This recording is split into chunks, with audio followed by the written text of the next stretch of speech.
Well, greetings, friends, and welcome to the Gospel Underground Podcast. This is episode 135, War Games. Isn't that a 1980s music with Matthew somebody in it, Jesse? It was Ferris Bueller. Ferris Bueller's in that movie. We are broadcasting live for us from our worldwide headquarters here in Blacksburg, Virginia. Yeah, he was... now that's going to be stuck in my head. Remind me his last name. I can't think of Ferris it right Bueller. now. Matthew Broderick. Broderick. He was in Godzilla, more recent Godzilla movie. Yeah. Inspector Gadget. Shall we play a game? And he started playing global thermal nuclear war with the NORAD supercomputer, and they simulating. We're doing a review of that movie today. That's right. That's right. Today, it's like that's not the right. I don't even know my buttons. They changed. That's not it. It's not. There it is. There we go. No reviewish today. No reviewish. Except, Jesse, I have a moment of sadness I have to share with you as we begin today. Not a war game, more of a capitulation. I know. 2 years ago, I bought a very innovative product with Joe Biden's money, pandemic money, called the Spark Grill, which was basically the idea was not a pellet grill or a gas grill, which are both very easy to turn on, cook right away, but a charcoal grill with the same convenience of temperature control with computer fans and that kind of thing, as well as instant lighting with these specified charcoal bricks. And I've been using it for 2 years happily. They just went out of business. And so they actually make, it's like getting ink cartridges for your deal. Like briquette. Yeah, they make these bricks that are pressed a certain way, and they have holes for their airflow to control the temperature precisely. So you can't get those anymore? Well, I've got 2 little boxes of them, and after that, it's done. And apparently, I don't know what happened. Nobody knows what's happened. There wasn't been good communication. And they've always warned you can't really use charcoal the same in it. You can build a fire and stick it in the bottom, but the temperature control doesn't really work then. And so here's a moment of silence, Jesse, for the Spark, my overpriced early adapter computerized charcoal grill that will now not work. I mean, if they sold enough, somebody should come along and make those briquettes, right? Yeah, my God, they raised like $7 million in venture capital in April. They burned a ton of money. Probably somebody's in trouble. I don't know, but it's a sad day for me. Except that I might be in the market for a grill. You might be in the market soon, now. I need to figure out. You want to buy my grill? No, you don't. You don't want to buy my grill because I have a propane. No, I do not want that ever. I have a Weber propane grill that I like. Well, good brand, yeah, classic Weber. And I have that little smoker you gave me. Yeah. Oh man, speaking of these 2 grills, as long as we're on grill talk. Yeah. Yesterday was my underground grill talk. My oldest son turned 13 yesterday. Wow. And our kids we do the same thing for every kid. In the morning we do pancakes, and we do the number of their age on the pancakes. On the pancake. Nice, with like whipped cream or something. Yeah, whatever they want, right? So, chocolate sauce. Yeah. So that's in the morning, and then they get to pick the birthday dinner. So we got 3 birthdays in a row, 3 days in a row. Wow. So my youngest turned 5. She chose macaroni and cheese. Hey, easy peasy there. Yeah. Easy. And then my 13-year-old, he asked for reverse seared T-bones. Wow. And then I found in my freezer some filet mignon, all from a cow from Floyd County. Yeah, that you had butchered or what? Yeah, that's right. Our friends. So did you do both? Did you do T-bones I just did and both. fillets? Oh my god, the fillet was the best steak I think I've ever tasted. Wow. So I smoked it first in the little red box, and then threw it on the propane grill. And that's the way to do it. You do need a hot searing grill, and you need something that can smoke low and slow. Everyone out there, you need both. You need both, but this is why I want to get a pellet grill. Can't you do both? Yes, and I'll tell you, the Rectech Bullseye Deluxe 380X will. Sorry, you just kept going. It will do 1,000 degrees as a pellet grill. It's the size of a 22-inch Weber kettle circular. Okay, and so it'll smoke low and slow at 200. Unless you're cooking more than 2 pork butts, I think it's the one you need. This is what I need. I will be happy if I get that. As my wife has learned, though, it is not cheap. Now the original Bullseye is a little cheaper. It only goes 700, but you can sear a steak 600 Yeah, degrees. So yeah, I think my grill was probably about 500. yeah, 500 degrees. Yeah. So anyway, I am a conflicted person. I am shopping. My wife is not happy with me. She goes, "Why does every grill you like have to cost so much money?" I'm like, "Oh, it's to you. We make money."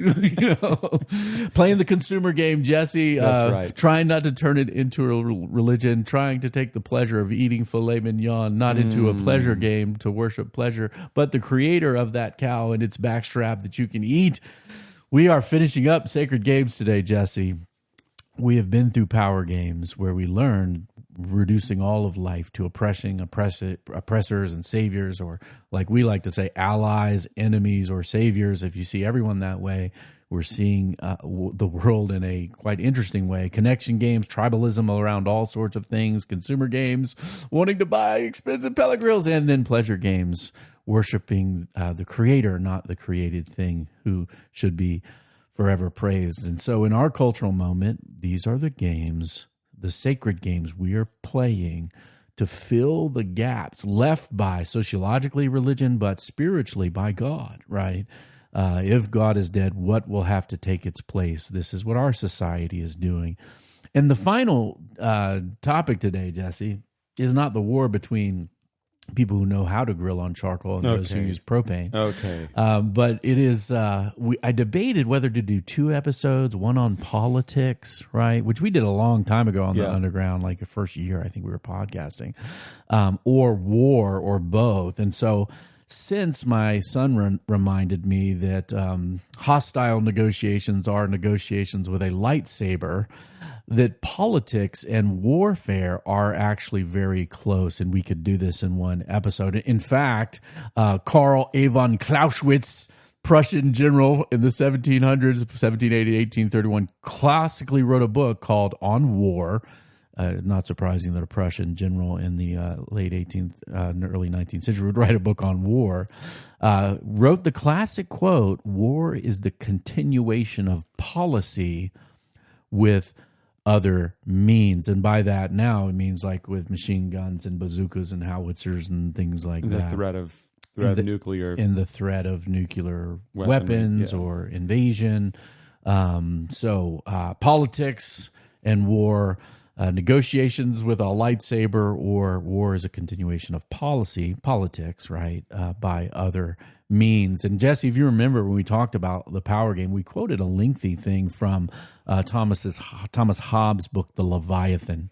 If you guys are listening and remember back, we looked at this in sort of why we needed power over us and authority. Where Hobbes, there's a lengthy part, but this is the quote from him that says that man's life is solitary, poor, nasty, Brutus, and short. And he was talking about how people remain at peace with each other. And his idea was like that you needed a power to rule over you, someone who to settle the disputes, a big hand over us. Now, for him, he was, most would argue, and I was talking to Tommy about it because he's taking AP European history right now. We were talking about Hobbes, as we do in the house. We talk about grills, Star Wars, and Thomas Hobbes. He was saying he was, really for monarchy, and some would say even Thomas Hobbes was an absolute monarchist. He thought power should be centralized in the king or the queen, right, so that peace could be maintained. And the problem with that, right, in Hobbes' own words, this is another place in Hobbes that is quoted in the book Science and the Good that we did a podcast series on by Hunter and Nedelesky. Hobbes began by denying that morality is an inherent part of the natural world or human nature, and that there isn't any morality prior to humans making it. So he put it this way: for these words, good, evil, contemptible, are ever used in relationship to that person that uses them, there being nothing simply and absolutely so. Not any common rule of good and evil to be taken from the nature of the objects themselves. Instead, the moral law is whatever human beings make it to be through consent and convention. So in Hobbes, and this is a very influential thinker in the Western tradition, we have this idea that you need something over you to keep people at peace. Otherwise, I disagree. You can't decide. But he doesn't believe that morality is real, or that good and evil is real. So he wants a potentate, a powerful person, a king, a monarch, to hold us in a peaceful situation. Not unlike those who want kind of powerful rulers to kind of lay it down today. And this gives us options today in our culture, Jesse. And you may be wondering why I'm making a big deal out of Hobbes, guys, if you're listening. If you agree with him, and I kind of do, that we need something over us to help us be at peace, what is it going to be? Option A could be a powerful state. Doesn't have to be a monarch. It could be, hey, we want someone that will own the fascists or own the libs, right? We want a powerful ruler to rule over us to keep us at peace. Or option B, you could go with ideas like the New England founding person in America, John Adams, who said our Constitution was made only for a moral and religious people. It is wholly inadequate to the government of any other. And now, he's not saying that this is a Christian nation. I've seen this used by people say, oh, we're a Christian nation because John Adams said this. But what he is saying, if people themselves don't have a government of the good in their own heart and soul, right? Usually comes from religion, good and bad, good and evil, morality, or just a moral center. The freedoms we have and the way we live together becomes very tenuous, if not impossible.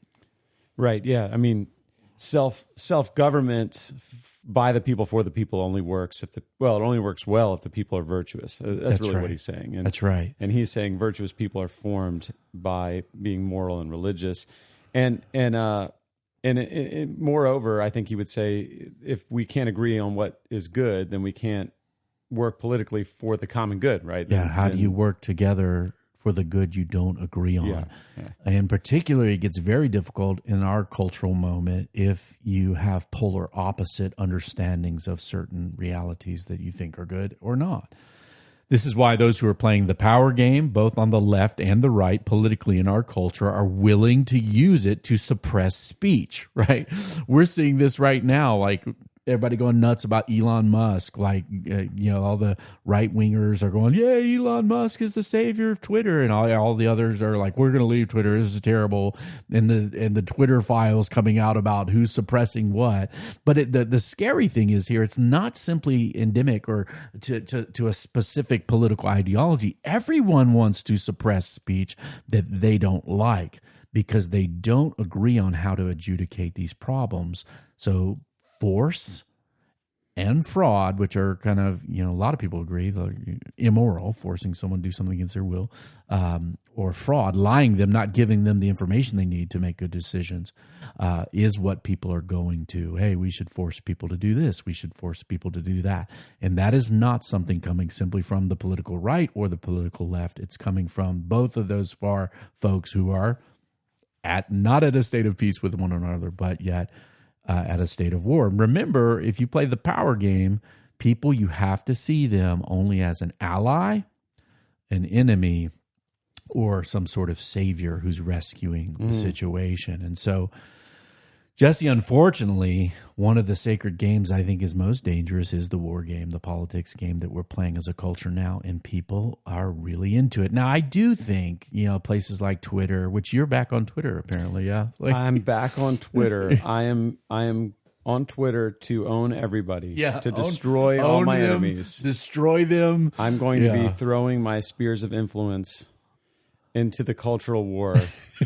No, I'm your spear of influence into my spheres of influence. I am back on Twitter, and it is all war. Yeah, I'm on Twitter for the amateur wrestling Twitter, and maybe I do more Instagram for barbecue Instagram. Yeah, I'm trying to curate who I follow because I get recommendations where I'm like, no, I don't want to watch the Christians fight each other. Yeah, on so Twitter. I'm starting to go more towards my favorite fantasy football analysts. There you go. Yeah. I need to find people that talk about grilling. Yes, yes. It's Instagram's has some really good reels and videos for barbecuing, so I do more of that there. But it is all war, and the thing about the kind of warfare is.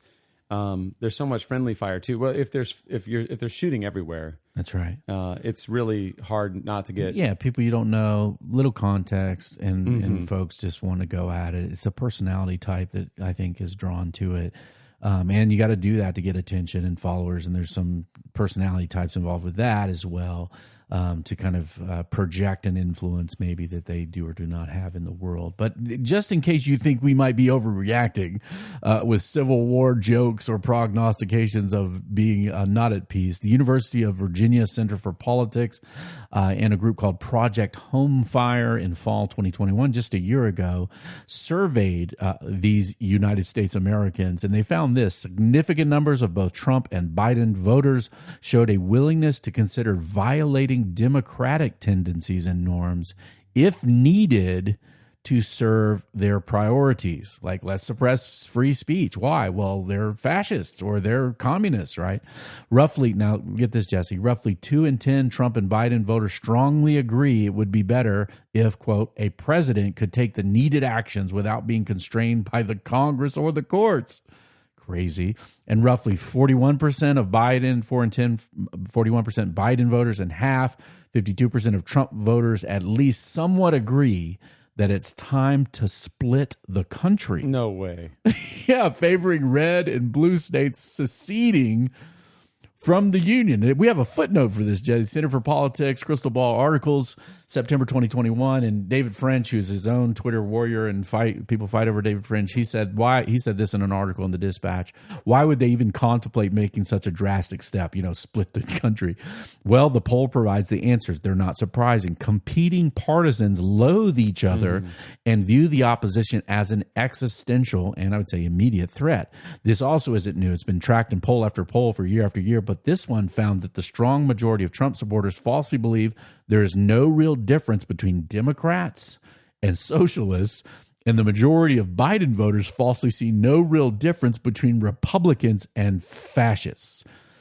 So everybody's Stalin and Nazis, Jesse, and we are not at peace. What is a follower of Jesus to do? Because, mind you, there are followers of Jesus playing this war game with each other. Yeah.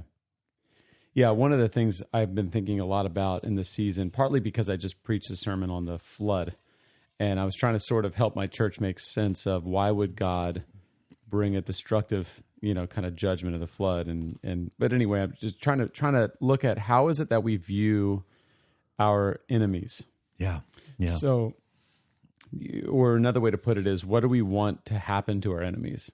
This really matters, right? Like if I view my enemy and I have no nuance at all. There's no sense of, okay, I disagree with them, but it's just I disagree with them, therefore, right? And the therefore is they're a Nazi, or they should be destroyed, or they should, and then lose their job, what do I want to happen to them, right? As a Christian, I should want redemption. Yes. I should want salvation. I should want to win them over to Christ and the kingdom. But if what I want is for them to be destroyed, either that whether that means physically, which it can. I mean, reputationally, financially, Well, Jesse, it's a hard time to navigate because all of us, I think, have friends who are playing the war game, the politics/war game. And it seems to be accelerating in people's souls that we know and love. And so now this is something, let's just call it silly, that at times people want to do and say, what's the Christian position on politics? I'm like, oh my gosh, like, is there one? How many Christians are there? What time in history, right? What existential threats are they facing? But there are Christian principles, right, to live in a world. We've done an episode here on the podcast of how Christians have and can thrive under any sort of civil government. And I mean that. If you're a Christian, your government has to be communist, or you happen to be in a tribe chieftain culture, or a socialist, or a free democracy. There are challenges, and then there are opportunities to live as a kingdom citizen in all those places, and many times you don't have a choice anyway. But in our reality today, what are some principles or at least some concepts we have to be aware of as our culture politically polarizes and perhaps splits itself someday? I'm not prophesying that. I'm not trying to say, we're going to have a civil war. We should or not. But it's a thought experiment. Two sides of the street, there's people shooting. Where are you? Are you dead in the middle of the street? Do you jump on the side most aligned in your view with biblical values? How do you respond if a government begins to persecute you for certain things that you believe are good and right and true? And I do think many people fear this, right, in our society, whether they're going to be persecuted from the left or the right or take away your rights, whatever it might be. How do we roll? So I want to give a few descriptions of things today, Jesse. First being civil disobedience. Second being just war, the war tradition within Christian thinking has been. And then finally, Christian pacifism. And then we'll talk a little bit our view on fighting and then whether or not we should engage in the war game. Jesse, have you ever civil disobeyed anything? I've disobeyed laws personally. I civilly disobey the speed limit. Yeah. They try to make me drive 70 and I can't do it. I will not lay down my rights to this. No, that's a good question. I don't know. Yeah. For the most part, most Christians for all time agreed that we should, like Romans 13, 1 Peter, obey governing authorities, honor, fear God, honor the emperor, that pay taxes, Jesus, who give to Caesar what's Caesar, who's on the coin, right? Wonderful teaching from our Lord. But there might become a time when we're called to obey government and we can't or don't want to, other than, trying to do your taxes. And so throughout history, Christians have wrestled with this. How do you both submit to government, governing authorities, and obey laws, right? Laws that are good. Laws actually help us live peaceable with one another. We don't steal each other's stuff, and we don't blow up each other's mailboxes, and we kind of drive on the certain side of the road because that's what we do. It helps flourishing and peaceable living. But there are times we've seen throughout history, maybe in the abolition of slavery, civil rights movement, maybe protests about this war being just or not, people disobey the law on purpose. Now, we're not doing a whole episode. I think we might have in the past done something on civil disobedience. But there's two major views from Christian perspectives that I respect. One would call it a non-promulgationalist view, and one would be a non-compulsionist view. I personally am a non-compulsionist, Jesse. Non-promulgationalism basically says that if the government propagates or promulgates evil, right, makes a law that says it's legal to do something evil, then that government, by very nature of allowing evil to be done, is an illegitimate government and can be disobeyed. For instance, the government, you may live in California or a state that's maybe has very open abortion laws or something, or maybe you were in the time of slave state and free state in America, and you would be, because the government's evil, I don't have to obey anything that they tell me to do, just because they're allowing it, right? Yeah. That's a hard position for me simply because someone allows, say, abortion on demand up to birth or even after birth doesn't mean they're making me do it. And so I think in terms of the other view, non-compulsionist, if the government compels you to sin or do evil, then you have a right, not only a right, but a moral duty then in that case to not obey that government. But that even, Jesse, this is very important. And, I was a wrestler. I used to like fighting dudes. Like I used to get in fights and stuff and liked it. So like I wasn't a pacifist by nature. Like, hey, let's get in a scrap after Thursday night at the bar or whatever. Christians are never called to be violent. Like, hey, I don't like the government. Let me blow it up. Yeah. Nonviolent civil disobedience when the government compels you to sin has been the tradition. Now, what about war, Jesse? You and I were exchanging texts. I was like, Jesse, send me the best resources on pacifism. And it turns out like you own a weapon legally. I don't. And I was like, wow, maybe I'm more the pacifist. You're the pacifist. You're the guy. I have a concealed carry permit. You could shoot me right now. I just saw you look at me wondering, where is the gun? I'm not bulge carrying in your waistline. No. Yeah. I am not. I only carry when I am. Frankly, I only carry deep in the woods when you're alone. When I'm alone, and it's more about bears than when I'm fly fishing. With no one around. But So we were kind of joking about how I don't believe in Christian pacifism. Right. I respect the view, especially as it's articulated by people like Stanley Hauerwas or Dietrich Bonhoeffer with nonviolence. Yeah. But just war. Yeah. That's kind of where I am. So, Yeah. And this is a very interesting thing, and I think a good dialogue. I even told Jesse before this that my position, I was like, Jesse, my position, a lot of people think is weird, is like I support the right to bear arms and defend yourself, and even in terms of states, just war theory. But I believe that as Christians, we need that in the tension and dialogue and conversation with actual Christian pacifists who, by conviction, don't want to fight anybody. But some of you out there, these might be new terms to you. I know in my education, I really didn't get exposed to just war theory until I was doing graduate work and taking some philosophical classes in graduate school. Goes way back to the, people coming out of even the Roman Empire, which, like, hey, let's go conquer the world and make ourselves great and bring peace on people. How do we do that? Well, we conquer them and give them a good system. Bishop Ambrose, then to Augustine of Hippo, were very good writers on just war theory, trying to, and I think in many ways tempered, particularly in the North African and European venue where Rome was, and empires were fighting and rising and falling forever in the world, gave the idea that, hey, you shouldn't just go conquer people. Yeah. And probably the easiest, clearest one, and I'll have you read that because you're a just war theory student today, came from Thomas Aquinas in his Summa Theologica. Question number 4 was simply on war. And war. He was saying, hey, in order for a war to be just, it needs 3 things.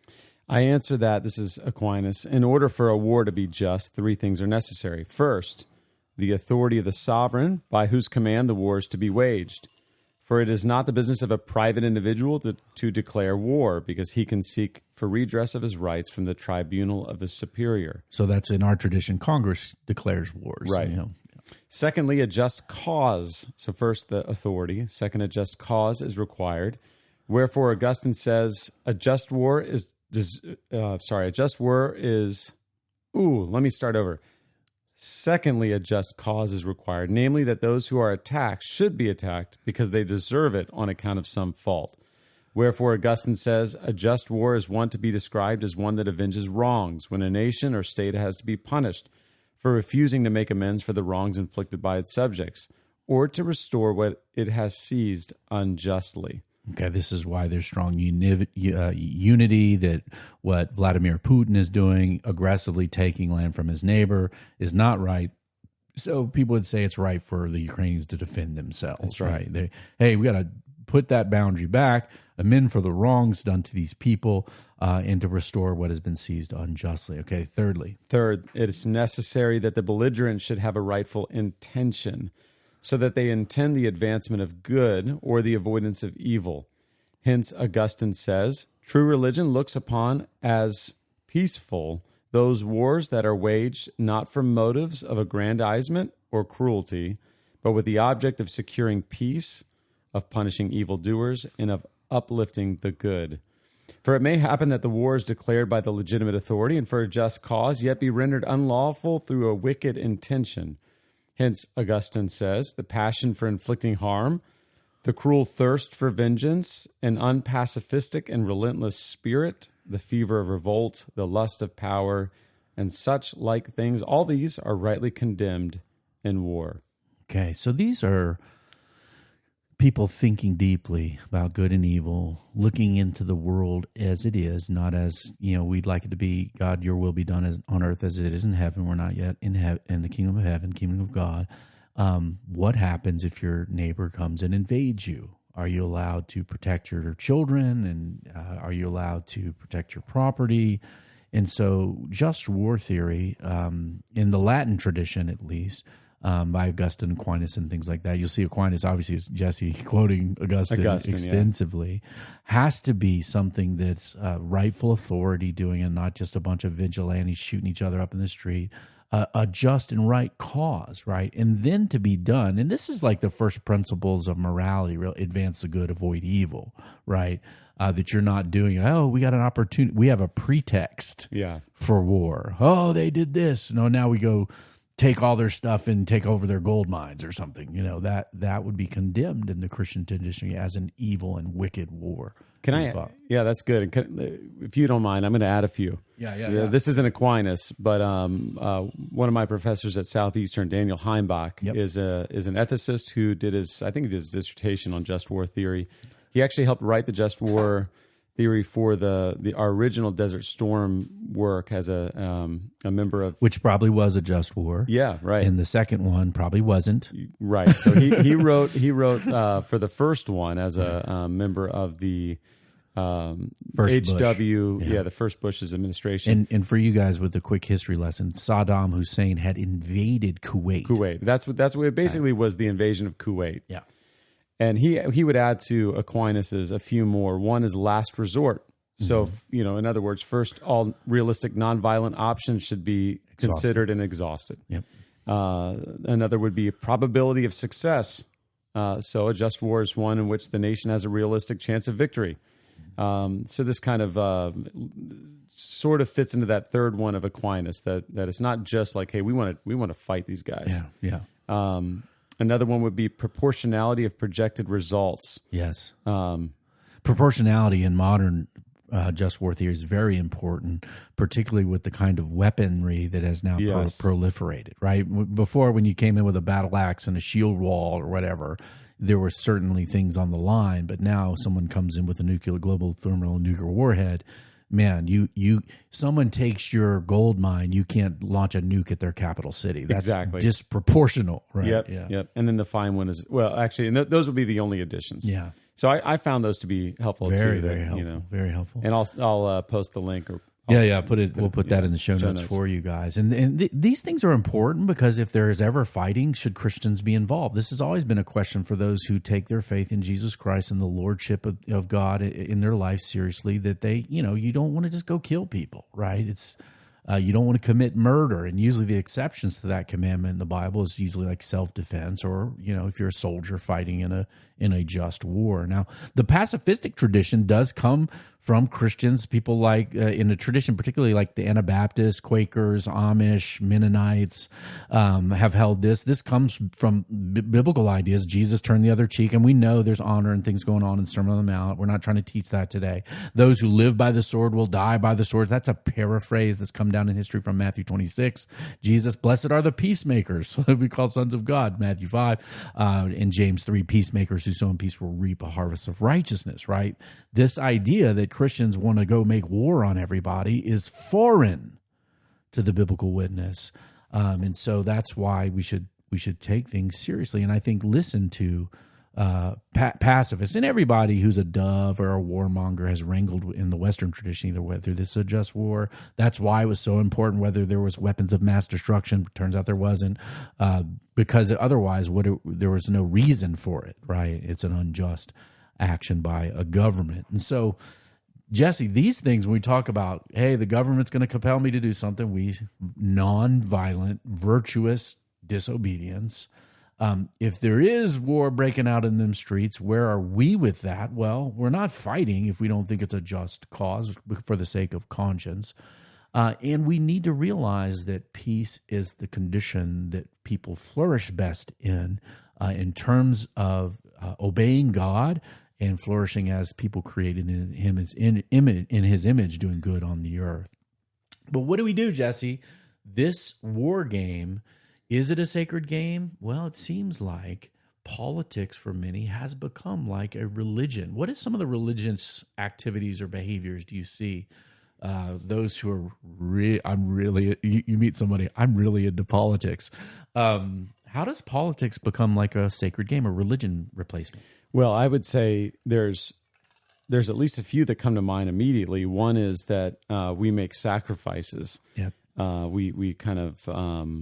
We sacrifice someone or something in order to advance the cause, or satisfy the god of the donkey or the elephant. And if you think they can't do any wrong that would ever change your support of that, It seems like the highest principle is then partisanship or ideology rather than morality. And bro, we should do we should do a whole nother podcast in 2023 on Christian nationalism.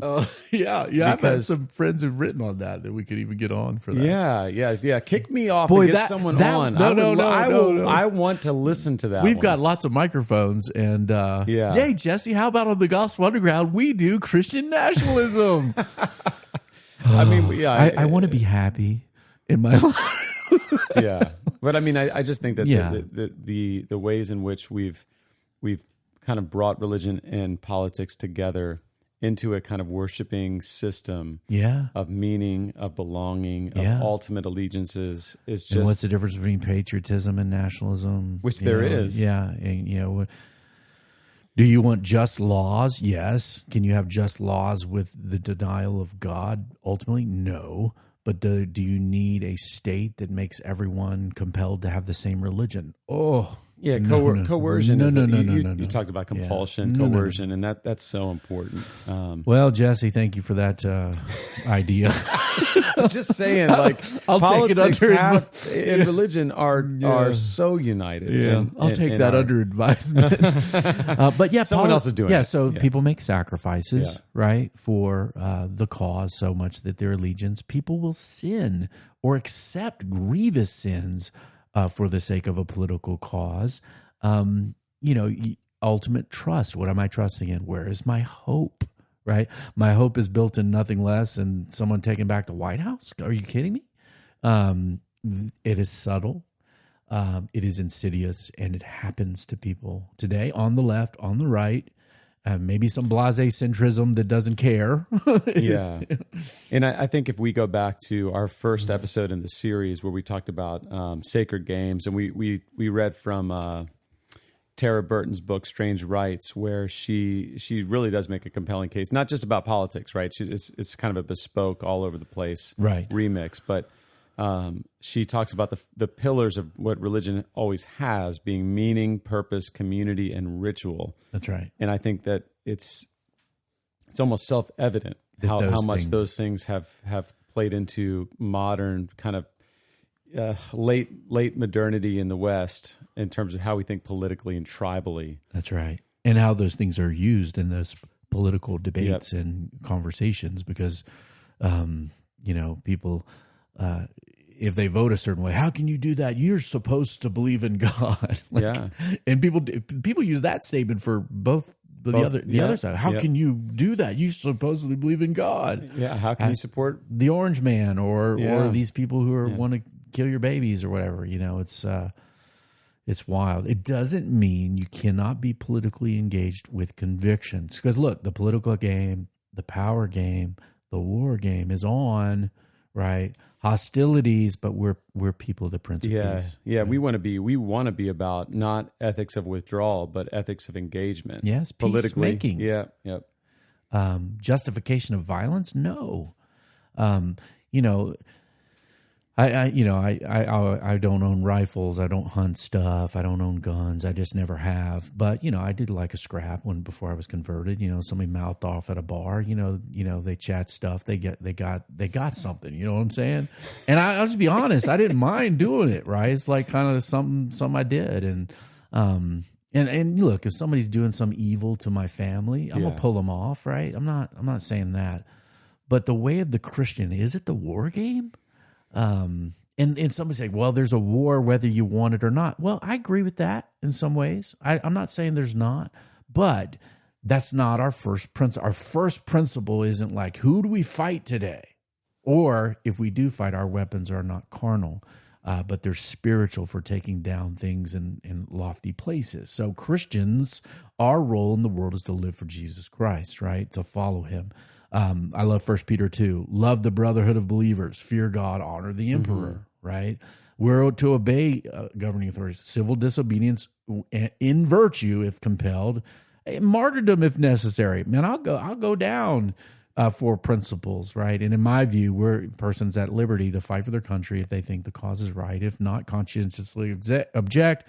See the movie Hacksaw Ridge. It's great. But with the world like this, playing the power game, connecting with different tribalism, worshiping money, worshiping pleasure, to the point that we will go down to blows for it. Why are we playing these games, Jesse? I want to revisit. The reason why is because the prescient thinking of Nietzsche was, if God is dead, something will have to take his place. Both sociologically in terms of the role of religion in human life, but even more importantly, spiritually in the life of a person and communities in their relationship to God. You declare God dead, other things go high to the top. In doing so, we've believed a lie, and ultimately we're playing the sacred truth game as denying the Creator who bought us, who made us. And so the difficulty we have in our culture, we don't agree on what is highest and good, what is right and what is true. We don't have a view of revelation like we do, Jesse, that Jesus is the way, the truth, and the life. You look to Jesus, his character, and his teaching to see what is good and true because he's God incarnate. And when you can't agree on these things, we have immense difficulty together. And these difficulties are very real and practical. When some people say, well, the war is on, yeah, I know. How do you create laws that people agree that are just laws if you don't know what justice is, right? How do you resolve your differences without resorting to deception or violence, force or fraud? How do you live at peace with your neighbors if they're living at enmity with you? But I do think, just if I could jump in one last time, there is that last question: how do you live at peace with your neighbors, even if they're not at peace with you? I think that is both. I just think that's a profound picture of even how we would engage in war. That's right. Augustine says that there's such a thing as a peaceable war, meaning, what is the point? Like, why are we doing this? We're doing this to accomplish more good, more peace, more flourishing. In other words, the aim is not just the total destruction of our enemies, but the establishment of the good, true, and beautiful. Yes. And so even when we're thinking about interpersonal relationships as Christians, my goal is not to engage with this person in order to fully and finally destroy them, but actually to establish peace between them and God and between me and them. That's right. And That's so right. I do think living at peace with our neighbors might mean engaging in the kind of, what maybe culture war. This is where I kind of like to joke about spheres of influence. But it doesn't mean withdrawing. It does mean engaging. That's right. But it means engaging with the telos, or the final goal of, I want peace here between us and peace vertically and horizontally. And that means, and peace sometimes means scraps. That's right. Sometimes it does mean mixing it up. That's right. Because peace isn't just disarmament. Peace is also, it may mean like, we're going to wrestle. Yeah, we're standing for the good here. Yeah. We're not going down for that. Yeah, Jesse, when you say what kind of engagement do you want, this is one of the key principles of the ministry of the Gospel Underground, thoughtful engagement with people in culture. And how do we go about doing that? So in light of the sacred games that we see, right, these are the games, the religions, the substitutes in our society. How do we engage with that? And certainly the word thoughtfully comes to my mind. So over the next several, 12 or so, Lord willing, podcast episodes here on the Underground, guys, here's where we're going. We're going to do a short series that, the culture war people might get a little angry with me on, but, I want you to listen to me. Respect in a raging culture. We're going to do 4 parts on that, Jesse. Why listening and trying to find some common ground and common good is important. Valuing the image of God in other people as valuable in and of themselves. And then third, as far as it's up to you. This is, I think it's in Romans 12. As far as it's up to you, live at peace with all people. Not always possible. You don't have to take abuse from people. You can maintain, though, dignity, character in your stances in the world. And sometimes you just simply say, I have it on my shelf back here, Jesse, the word nope. Right? Conviction with compassion and courage on things that are good and true and harmful to other humans. We make our stand. And then fourth, respect in a raging culture means we also witness to Jesus and the gospel. We fight with those weapons of seeing redemption come to people through the gospel of grace. And then we'll go into some practicals, Jesse, where I'm going to give away some of the Gospel Underground store, so to speak, where we'll talk about having a real witness in a raging culture. And this is some stuff that I do on the road that churches have me in to do on how we thoughtfully engage evangelistically with others. How do we have that witness to Jesus and the gospel? And we'll spend some time in the kingdom of Asseldar. Yeah, I have not done Jesse. this training with you before, but right. I got to tell you, Asseldar is intriguing. I am excited. Well, Jesse, because we podcast together, we will engage that training there as I share it for free with the world. You have me into your church, and I'll do some training with your people. It's the way our family tries to live. It's the way I'm trying to live amongst people, sharing your life, sharing the gospel, listening well. I used to use the word deconstruct, but I'm using disrupt now. Give good answers and repeat in love and life together. That's where we're going, guys. Why do we go there? Why do we take the sacred games and say, we're not playing all these games? We have to watch our own heart.